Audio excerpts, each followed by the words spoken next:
A very good afternoon to all of you, and today I'll be talking about variational principle, and let me give some introduction to the problem, uh, to the variational principle in general, because generally when we have to deal with the problems where exact solutions are not possible, uh, we make use of approximations to reach out at least to the true value of the calculations that are linked with that physical quantity that we are interested to measure.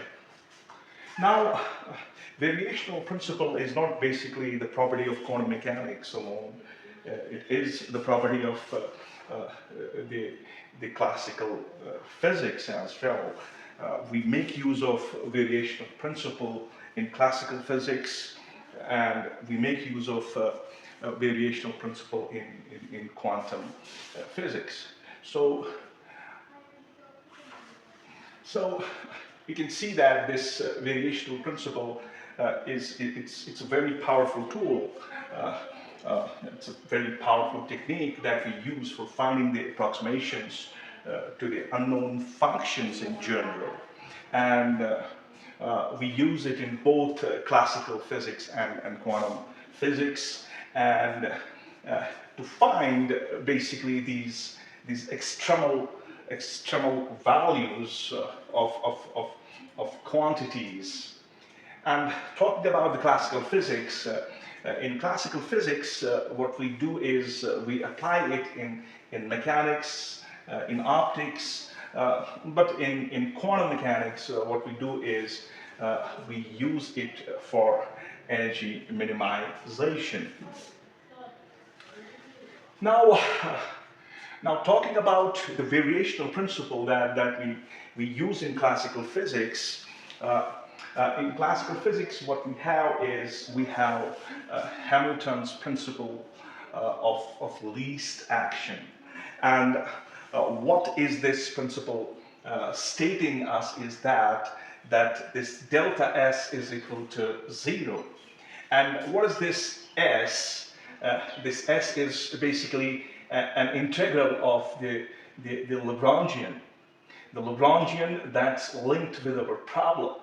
So this is a classical analog of the variational. This is the analog of the variational principle that we have in quantum mechanics. So Hamilton's principle of least action, its basic postulate is that this delta S is equal to 0, where this S can be attributed to any kind of action, an action. And this action can be calculated by taking the integral of the Lagrangian. And the Lagrangian is basically the subtraction of kinetic energy and the potential energy. So using this Hamilton's principle, what we do is we come up with the equations of motion in mechanics. And so starting from Hamilton's principle, we reach out to the Lagrangian mechanics, we reach out to optics, where we have the Fermat's principle, and in turn to general theory of relativity. Now, coming to the quantum mechanics, because it goes by name in quantum mechanics as variational principle, and what it does basically is that we use it to approximate the ground state energy of the quantum system, where you have the Hamiltonian of the quantum system, but you can no way exactly or approximately solve that Hamiltonian for the problem. And variational principle comes in action and plays an important role in calculating the ground state energy of these quantum states. And what we do basically in variational principle is we come up with a trial wave function, and we calculate the expectation value of the Hamiltonian linked with that problem using that trial wave function. And if the energy that we calculate by calculating the expectation value of the Hamiltonian, if that energy comes out to be greater or equal to the ground state energy of the system, then certainly the trial wave function that has been introduced, that trial wave function works. And we can have an example of making use of variational principle in the problem of hydrogen atom. And hydrogen atom is a spherically symmetric problem. We can calculate the ground state energy of the hydrogen atom. It can be an example. It can be basically a simple example to understand the power of the variational principle. And certainly the idea goes in quantum chemistry, it goes in condensed matter physics. So the variational principle in general plays a very strong role in calculating the energies of the systems, of whose energies cannot be directly calculated. And this is a key tabulation of basically correlating the two variational principles that we have, the variational principle in classical physics and the variational principle in the quantum physics. And in classical physics, the action that is this action S becomes the basis of this what we call as Hamilton's principle, and using this action we can formulate the Lagrangian of a system, and we can formulate the Hamiltonian of the system, and these things can lead to the equations of motion, and starting from this variation principle, and we have key applications in mechanics, optics, and relativity. And talking about the quantum mechanics, the function that you optimize is the trial energy. And you make use of the mathematical tool as the wave function approximation in quantum mechanics. And in classical physics, the mathematical tool that we have is the Lagrangian and Hamiltonian formulations. And then the outcome of the classical physics is the equations of motion, and the outcomes in quantum mechanics are the approximate ground state energy. And talking about the variational principle in quantum mechanics, it has wide applications in quantum physics, quantum chemistry, and condensed matter physics. So classical applications, mechanics, Newtonian, Lagrangian mechanics, the Fermat's principle, the general relativity. And in quantum applications, we have quantum chemistry, and we have, in quantum chemistry, we generally tend to calculate the density functional theory, and the whole network of the density functional theory is dependent on the variational principle. To conclude this introduction, the variational principle is a unifying concept in physics, and in classical physics, what it does basically, it determines the motion through externalizing the action. And in quantum mechanics, it basically provides a method for approximate ground state energy. And it remains an essential tool in physics, engineering, and material science. So the point is that how do we ascribe this variational principle is what we have. If I take a state vector, psi, and I have psi as a state vector, okay, and this psi is if some operator acts on it, say I'll take the Hamiltonian, operator acts on psi, we will have the energy eigenvalues E and psi. Now, if I multiply this equation from left using the bra of the psi, so I'm multiplying this on both sides using the bra of psi, what I'll get is I'll get psi h and psi equals psi e and psi. As we understand that this e is a constant, and we can get this constant out of this equation, so e psi and psi will lead to psi h cap and psi. So if I have to calculate the energy of the system can write down as E is the expectation value of the Hamiltonian divided by the norm psi and psi. And assuming that this state vector, this eigenfunction is normalized. So if I assume that it is normalized, then the inner product of psi and psi will lead to 1. So if I replace, this is my energy of the ground state, and if I replace this psi with a trial wave function, now if I choose a trial wave function, if I choose a trial eigenfunction, say I will choose zeta. Oh, sorry.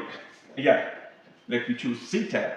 And I will be calculating E using this trial wave function zeta.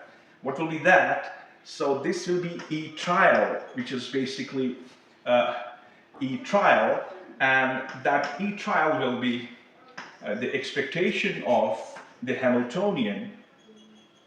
So this is zeta, and this is the Hamiltonian, this is zeta. Divide by zeta and zeta.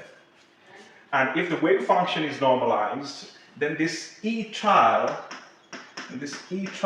will be the expectation of the Hamiltonian.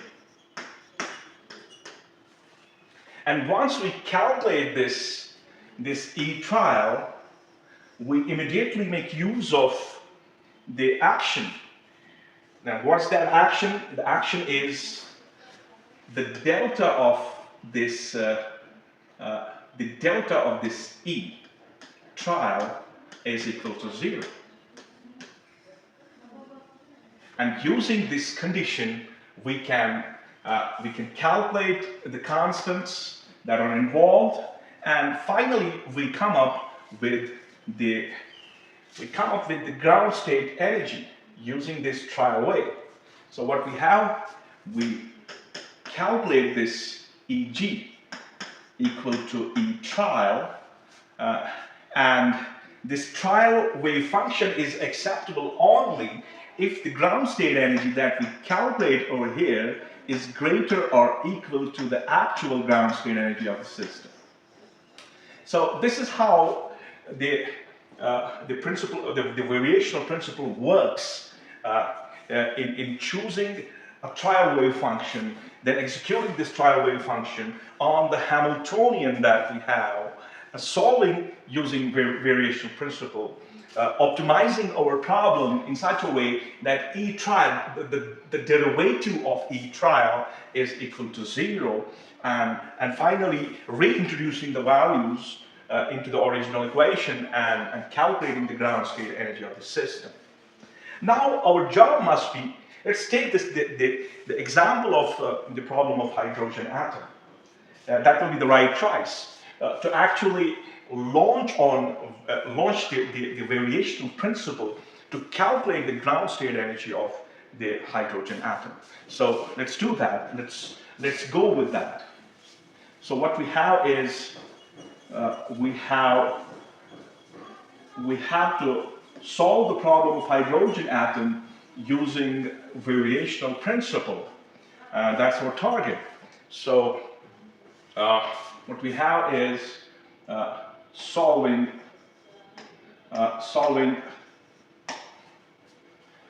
problem of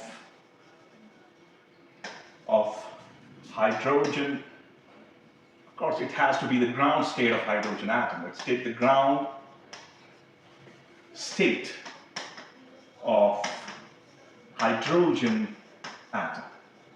And the beauty of hydrogen atom is it has one proton, and an electron has a motion around this proton. And what we assume that this proton is at rest, and an electron is roaming around the proton. And this system of electron and proton is spherically symmetric problem.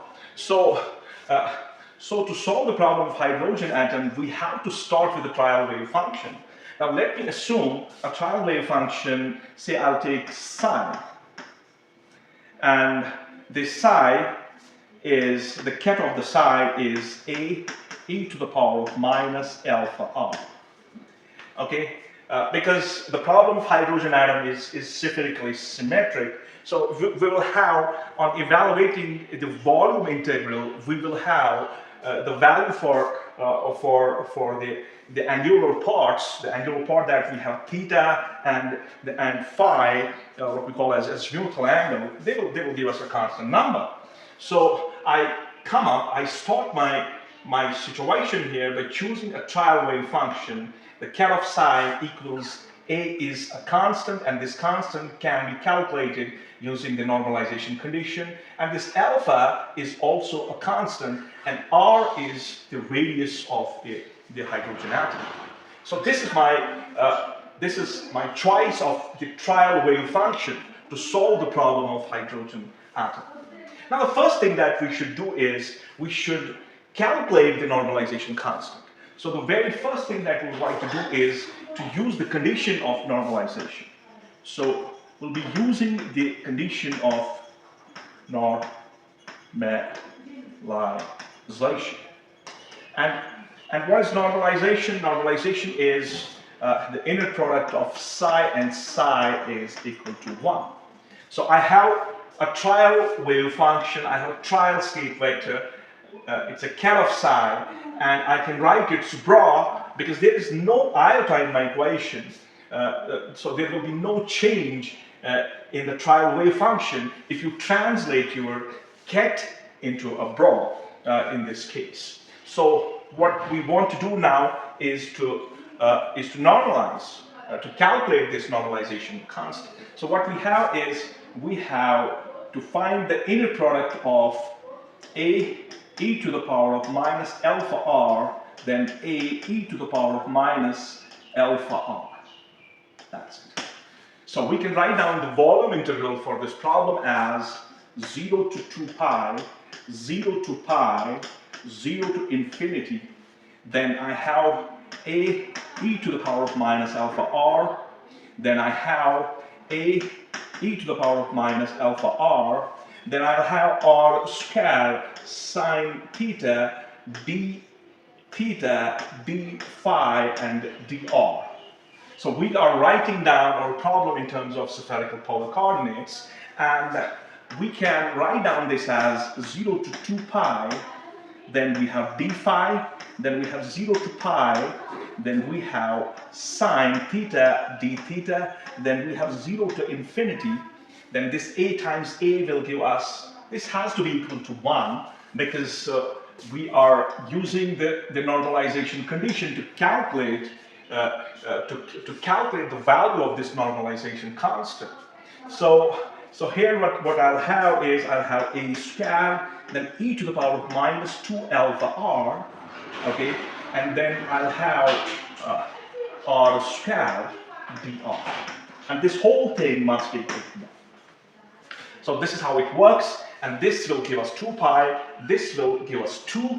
So our equation will be boiled down to, what we'll get is, we'll get 4 pi, and you can see a square, I'll get that out. Then we have the integral minus, it's from 0 to infinity. Then we have r squared e to the power of minus 2 alpha r, then you have dr. This thing is equal to 1. So we can solve this integral, and the value of this integral will give us, So the value that we will have for this integral is, this will be 2 divided by 2 alpha whole 2 plus 1. And this must be equal to 1. So from this equation, what we can do is we can calculate the value of this normalization constant. And we can see that, so this is 4 pi, and then you have a square times 2 by, this will give us 2 2s are 4, 4 2s are 8, so this will give us 8, and then we'll have alpha cube is equal to 1. So this will be 4 pi, and this is a square, this is 2, this is 4, and yeah, come on, this is 2 alpha, so this is 2 by 4, and so this 4 and 2 is cancelling. Did I commit some, is everything fine? That's kind of what I want to see here. Maybe I committed some mistake somewhere. Yeah, that's correct. So this is 4 pi. So let's go back here. So this will give me 2 pi, this will give me 2. So this will give me 4 pi. So here I will have a square. Then you'll have e to the power of minus 2 alpha r square v r equals 1. So till now it's fine. Then what I'll get here is, this is 2 cube and alpha cube. So 2 cube, this 2 and 8 will cancel. So what we are left with is a square is equal to this alpha cube will go up, and this pi will come down. So this is my a square, and then I will have a from here. So what will be a? A will be under root of alpha cube by pi. So this is the normalization constant that we are interested to calculate.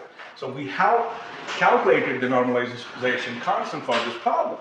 Now, what should be the next step that we are supposed to do is, we have to calculate the expectation value of the Hamiltonian. And we are talking about the hydrogen atom. And when we are talking about the hydrogen atom, it's Hamiltonian, which is basically the sum of the kinetic energy and the potential energy. So writing down the Hamiltonian for the hydrogen atom will, in terms of operators, is minus h bar square by 2m del square plus, in fact, potential energy, you have an electron and you have a proton, and between these two particles you have the potential energy, and suppose that potential energy is V, that is E squared by R times K, where this K is a constant of whose value is 1 by 4 pi epsilon naught. So it has to be negative, because you take the product of the two charges, one of the charges is positive, the other charge is negative, so that will lead us to, so I'll not put any plus here, I'll put a negative sign, will give me E squared by R K. And R is basically an operator, and when you act a position operator on the state vector, it gives us the position. So one should keep in mind that this R is an operator here, and it will directly give us R. So this is the Hamiltonian of the hydrogen atom, and I want to calculate the expectation value of this Hamiltonian now. I started with a trial wave function, so the energy of the trial energy that you are calculating using variational principle is basically the expectation of psi, h, and psi. Now let's calculate this part of the problem. And how this problem will be resolved, as we know that the state vector is already normalized, so I'm not taking into account the denominator of my problem. Okay, so I'm only taking the numerator, and from the numerator, I'm going to calculate the trial energy, the ground state energy of the hydrogen atom. So what should I write here is the state psi. For Hamiltonian, I have minus h bar square by 2m. Then I have del 2. Then I have minus e square k by r psi. And we can separate out the two quantities that we have. I can write down this as psi. This is minus h bar square by 2m, and then you have del square of psi, and minus I'll keep here, and this will be psi, and you'll have e square k by r and psi. So they have to have the two parts, and these two parts have to be calculated. This I will call as the part 1, and this I will call as the part 2. Okay, so let's calculate the part 1 first, then calculate the part 2, and adding the 2 will lead us to the ground state energy. Okay, so moving from here, let me take this part. So the first part, so that is I1, and what is that? That is psi, then minus h bar square by 2m del square of psi. Now, before solving this problem, we can first think of an equation where you have an integral of del square of zeta. Say for example, the del square of zeta is, let me put a negative sign. This property tells us that this integral is equal to the integral of del psi star and del psi. Okay, so the same thing we can do here in evaluating this expectation value, calculating the expectations, and while calculating that expectations, this negative sign will go. So I'll be writing the integral. So what is that? That is integral 0 to 2 pi, and then you have integral 0 to pi, you have integral 0 to infinity.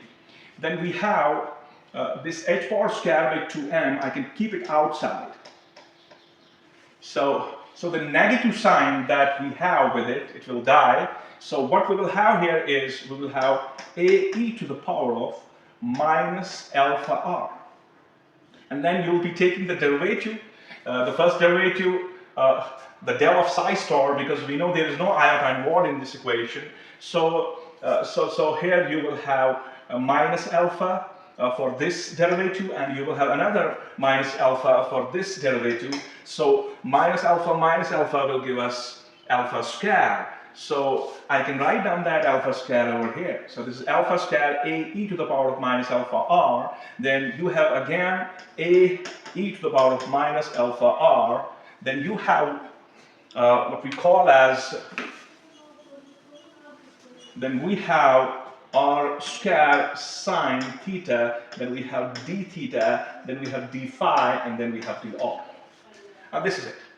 So we can see this alpha square, we can get it out, and resolving these two integrals will give us 4 pi. So here we can write 4 pi, then we have h bar square by 2m, and then we have alpha square, and we are left with the integral 0 to infinity. Come on, so this will give us again the same integral, a square r square e to the power of minus 2 alpha r, and then we will have dr.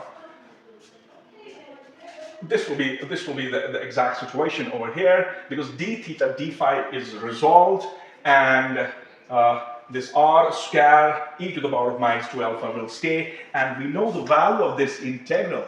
And what we'll do is incorporate that value in this I1. So what will be our I1? So I1 will be alpha square h bar square by 2m, and then you have a square, which we have already calculated. Okay, we'll introduce that value after a couple of minutes, And then for that integral, what we have is we have 2 divided by 2 alpha whole cube. So this is my I1. So I1 I can write down as alpha square h bar square by 2m. Then for a square, what was that? It was alpha cube by pi. Let me check that. Let me check that. Yeah, what was that? Come on. What was that?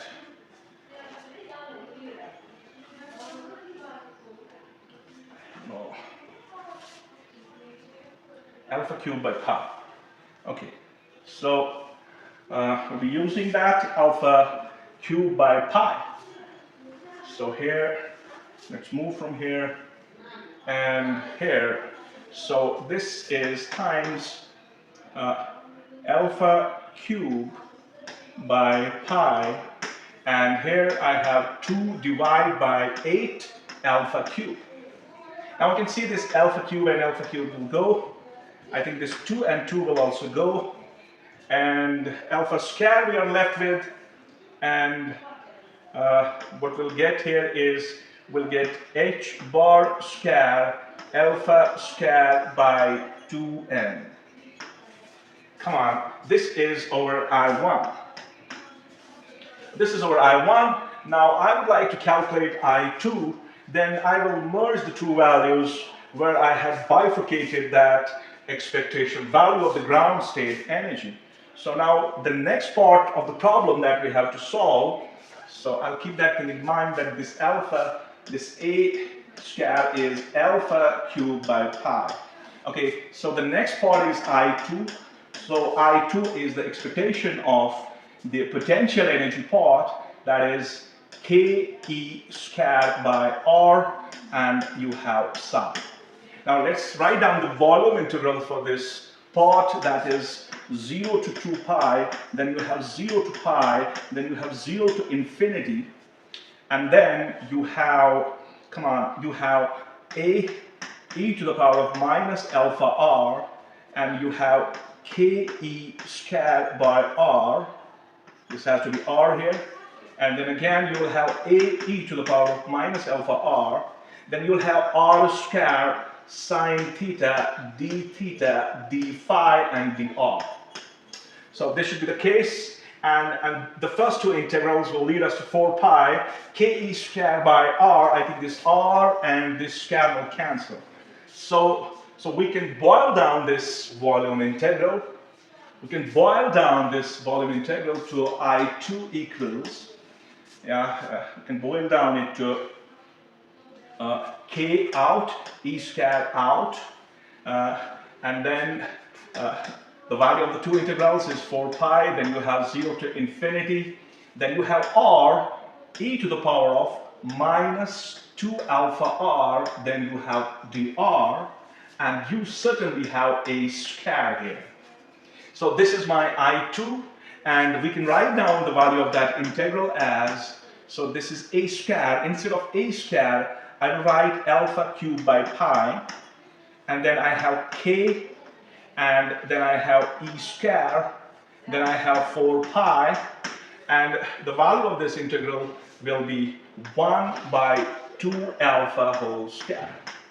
So this 1 by 2 alpha whole square will give us, it will give us 1 by 4 alpha square. So this will give us 1 by 4 alpha square.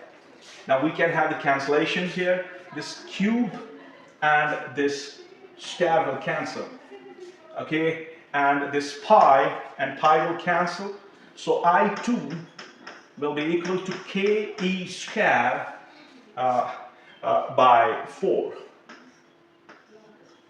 Now this 4 should cancel. This 4 should also cancel. So Ke square alpha. So there should be nothing in the denominator. So this is my I2. So I have calculated I1, and I1 is h bar squared alpha squared by 2m. I'm not sure whether it is 2m or m. Let me check that. Yeah, it's 2m. So what we have is 2m. So this is my I1, this is my I2. So E trial that we have calculated for this problem, what's that? That is E trial is basically I1 plus I2. And for I1, what I have is H bar square, alpha square by 2m, and the negative sign was there. If you rightly remember, I had kept the negative sign of the potential energy in the equation. So this is minus K E alpha. So this is our ET. Now, let's use the variational principle in principle. So what's that? The derivative, that is the delta of E1 has to be equal to 0. If it has to be equal to 0, I can calculate this alpha. So the derivative of this thing must be equal to 0. So doing that, what I'll get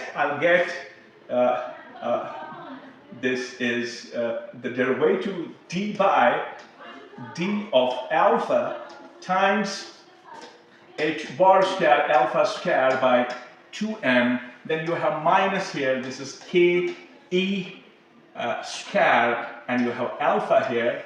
This must be equal to 0. So using this action of delta E equal to 0 will give me the alpha that I started with my trial wave function.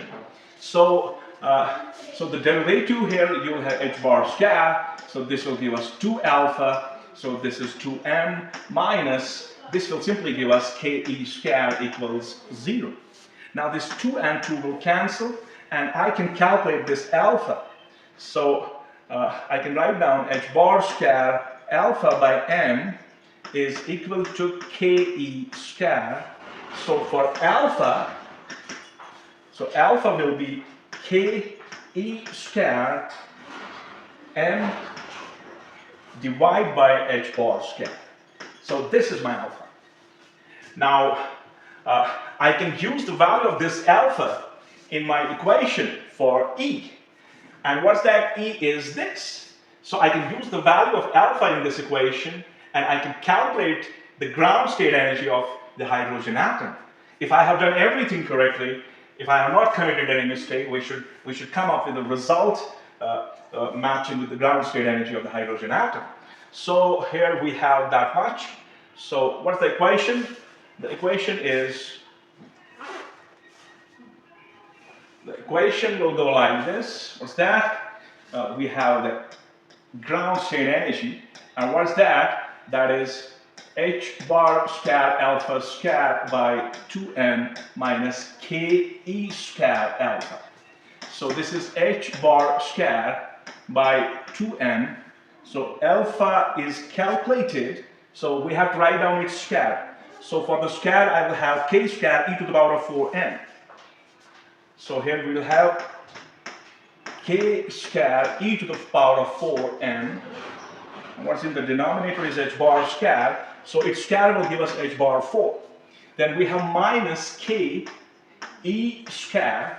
And for alpha, what we have k, then e square, come on. Then we have m, it must be then square here. Then we have m here, yeah, divide by h bar square. Divide by h bar square. Now let's see if there's any cancellations. This h bar square and h raised power 4 will cancel. You'll get h bar square here. This m and the square will cancel. And we will have the ground state energy equal to. Yeah, come on here. What we have is m. We have k square first of all. Then we have m. Then we have e to the power of 4. Then we have divide by 2, and then we have h bar square. Now looking for this is minus. This will give us k square. Then this will again give us e to the power of 4, and then you will have m divided by h bar square. It seems like that we have got exactly what we wanted to achieve from using this variational principle to calculate the ground state energy of this hydrogen atom. So what will be this E now? Yeah. So this E ground state is going to be, what will be out? K square m square e to the power of 4. It will be out. So this is k squared, then you have m e to the power of 4 divided by h bar squared. So these things will be out, and what will be left inside is 1 by 2 minus 1. So we'll get the ground state energy as k squared m e to the power of 4, that to negative divided by h bar squared.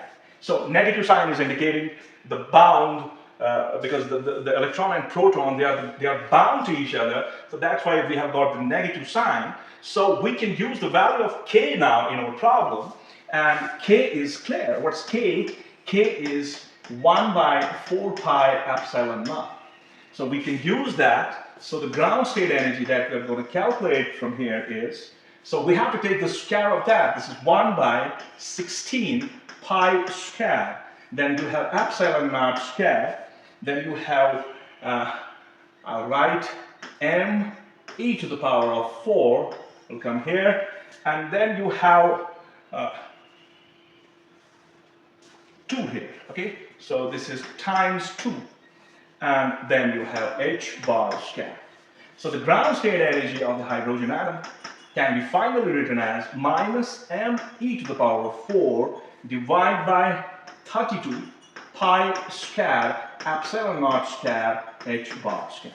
So you can see that how using variational principle has solved the problem of hydrogen atom. So here we have taken something what is exactly known to us, because we solved the problem of hydrogen atom using spherical polar coordinates, solving the Schrödinger's equation in spherical polar coordinates. But you could see here that variational principle exactly takes us to the ground state energy of hydrogen atom. Now thinking about the systems, multi-electron systems, where we can come up with a trial wave function and execute that trial wave function the way we have executed for the known ground state of hydrogen atom. Executing the variational principle in that domain certainly leads us to the results that are very close to the ground state energy. And variational principle is not confined to the ground state energy only. We can use variational principle to calculate the excited state energy of the atoms and molecules always, because we cannot exactly solve the problems in which you have many particles. The particles more than 2 cannot be exactly solved. Cannot be exactly solved in quantum mechanics. So variational principle comes as a rescue, and it rescues us to at least estimate the energy and the energy eigenfunctions of that unknown system. So with this, I'd like to say goodbye. So have a nice time.